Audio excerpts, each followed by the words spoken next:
आइए दोस्तों देखते हैं क्वेश्चन नंबर आपका हो जाएगा फर्स्ट 5.8 का क्वेश्चन नंबर फर्स्ट। मतलब क्या करना है हमको, रोलेस थ्योरम या मीन वैल्यू थ्योरम को प्रूव करना है। ये दोनों थ्योरम प्रूव करने के लिए हम लोग इंट्रोडक्शन कल के चैप्टर में देख चुके हैं, कल के क्लास में। ओके, तो क्या बोला है, फलन fx equal to x square plus 2x minus 8 x belongs to minus 4 से 2, या क्या है, क्लोज इंटरवल है, राइट के लिए। तो रोलेस थ्योरम पर में सत्यापित करें। रोलेस थ्योरम हमको सत्यापित करना है। तो रोलेस थ्योरम में था क्या, तो एफ ए बराबर एफ बी होना चाहिए। कंफर्म है, एफ ए बराबर एफ बी होना चाहिए। उसके लिए पहला और दूसरा स्टेप क्या था आपको पता है। फर्स्ट स्टेप में क्या था कि F X equal to polynomial होना चाहिए। पोलिनोमियल तो कंफर्म दिखाई दे रहा है, पोलिनोमियल है। पोलिनोमियल जब रहेगा तो कंटिन्यूअस रहेगा, और जब कंटिन्यूअस रहेगा तो डिफरेंशियल तो रहेगा ही रहेगा। यानी तीनों तो एकदम 100% हो गया। अब हमको क्या करना है, एफ ए बराबर एफ बी हमको देखना है। तो सबसे पहले हम लोग सोल्यूशन में क्या करेंगे, देखिए सोल्यूशन में f x is a polynomial हो गए। एफ ए क्या है, f x is a polynomial function right.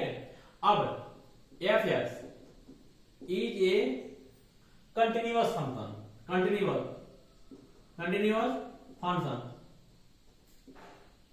Function में क्या आएगा, इसको देखिए कंटिन्यूअस में क्या होता है, क्लोज ओपन इंटरवल होता है। ओके, तो ओपन इंटरवल -4 से 2, राइट। जब यह कंटिन्यूअस हो जाएगा तो डिफरेंशिएबल होगा ही होगा, या कंफर्म है। तो एफ एक्स इज ए क्या है, डिफरेंशिएबल। ओके, तो यह डिफरेंशिएबल किसमें होता है, क्लोज इंटरवल में होता है। तो सॉरी ओपन इंटरवल में होता है। तो -4 से 2 तक, राइट। यह मेरा तीनों रूल नियम सर्टिफाइड हो गया। अब तीसरा रूल क्या था, ओके, तीसरा स्टेप में क्या था कि हम मेरा F A equal to F B होना चाहिए। कंफर्म था ना, यही था। तो आप रख सकते हो यहां से डायरेक्ट एफ ए, तो एफ ए और एफ बी, तीसरे से क्या करें, एक इसको एफ ए मानेंगे, इसको एफ बी मानेंगे। कंफर्म है, तो रखिए आप कर सकते हो क्या, एक्स स्क्वायर या डायरेक्ट ऐसे भी कर सकते हो। देखो यहाँ पे एफ यहाँ पे -4 लिख दोगे इक्वल टू यहाँ पे एफ 2 लिख दोगे, राइट। अब मान रखिए, मान रखेंगे तो -4 का स्क्वायर प्लस 2 गुने 4, 2 गुने -4, ओके, -8 इक्वल टू यहाँ पे 2 का स्क्वायर प्लस 2 गुने 2 -8, राइट। यह हो गया। अब आप करिए क्या, 4 के सॉरी 16 प्लस तो माइनस यहाँ पे 8 -8 इक्वल टू यहाँ पे क्या जाएगा 4 और प्लस 4 -8, एक खत्म हो जाएगा। तो क्या हो जाएगा 0 बराबर 0। मतलब एफ ए एफ बी क्या बराबर हो गया। यहाँ पर लिख सकते हो आप हेंस लिख सकते हो, hence f x is a all मतलब क्या कर सकते हो, hence f x is a certified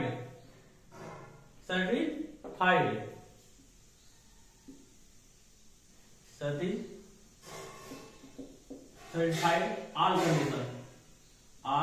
condition या ऑल रूल, ऑल कंडीशन भी लिख सकते हो।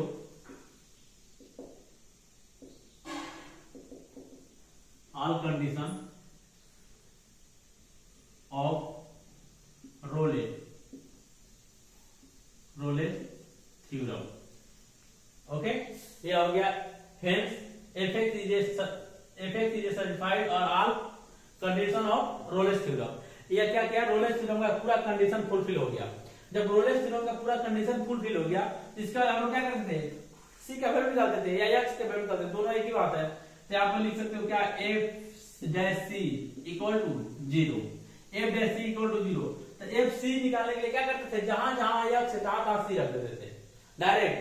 तो यहाँ पे आप एक काम कर सकते हो क्या, पहले सबसे पहले आप एफ एक्स इक्वल टू क्या दिया है, x square plus 2x plus sorry -8 minus है, राइट।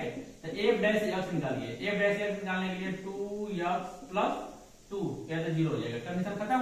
अब यहाँ पे सी रखिए, F dash C equal to 2c plus 2। अब एफ डैश सी हम लोग जब रोलेस थ्योरम कंडीशन फुलफिल हो जाएगा, रोलेस थ्योरम कंडीशन जब फुलफिल हो जाएगा तो F dash C equal to 0 ले लेंगे। तो यहाँ पे F dash C equal to 0 मतलब 2c प्लस 2 इक्वल टू 0। यहाँ पे 2 से चल जाएगा, 2c इक्वल टू माइनस 2, 2 से 2 कैंसिल, c इक्वल टू -1। ये होगी आपका आंसर, राइट। इस तरह से बनेगा आपका क्वेश्चन नंबर फर्स्ट। सबसे पहले क्या करेंगे, ध्यान समझिए। सबसे पहले हम लोग रोलेस थ्योरम जो भी दिया है, रोलेस थ्योरम या मीन वैल्यू थ्योरम हमको प्रूफ करना है कि उसके रूल के अनुसार जा रहा है कहीं। जैसे मान लो आपको कहीं जाना है, आर्मी में जाना है, तो उसके रूल के नियम के, जैसे लंबा हो, दौड़ते हो, एग्जाम देते हो, वो सब फुलफिल करना है ना। इसीलिए सबसे पहले हम लोग कंडीशन फुलफिल करेंगे, या पॉलिनोमियल होगा, या कंटिन्यूअस होगा, या डिफरेंशियल होगा। ये 3 कंडीशन फुलफिल हो गया। चौथा क्या बोला है, एफ पे बराबर एफ बी होना चाहिए। तो एफ पे बराबर एफ बी होना चाहिए, हम लोग एफ पे बराबर एफ बी कर दिए, दोनों 0 0 आ गया, बराबर हो गया। जब ये चारों कंडीशन फुलफिल हो जाएगा तो ये 100% रोलेस थ्योरम होगा। ये तो कंफर्म हो गया। जब 100% रोलेस थ्योरम होगा तो आपको रोलेस थ्योरम में क्या बोला जाता है, f dash C equal to 0। F dash c या एफ डैश एक्स ऐसे भी कर सकते हो आप, F dash X equal to 0। तो F dash X equal to 0 हो गया तो एफ डैश निकालने के लिए डिफरेंशिएशन करना पड़ेगा। तो फर्स्ट टाइम डिफरेंशिएशन करने के बाद इसे और 0 रख के मान निकाल दीजिए। या सी रखिए, यहाँ पे एक्स रखेगा तो एक्स का मान यहाँ आएगा, सी रखेगा तो सी आएगा, जो चीज भी रखेगा, जो भी रखेगा तो उसका मान वही आएगा, राइट। ये हो गया आपका क्वेश्चन नंबर फर्स्ट। अब आते हैं सेकेंड पे।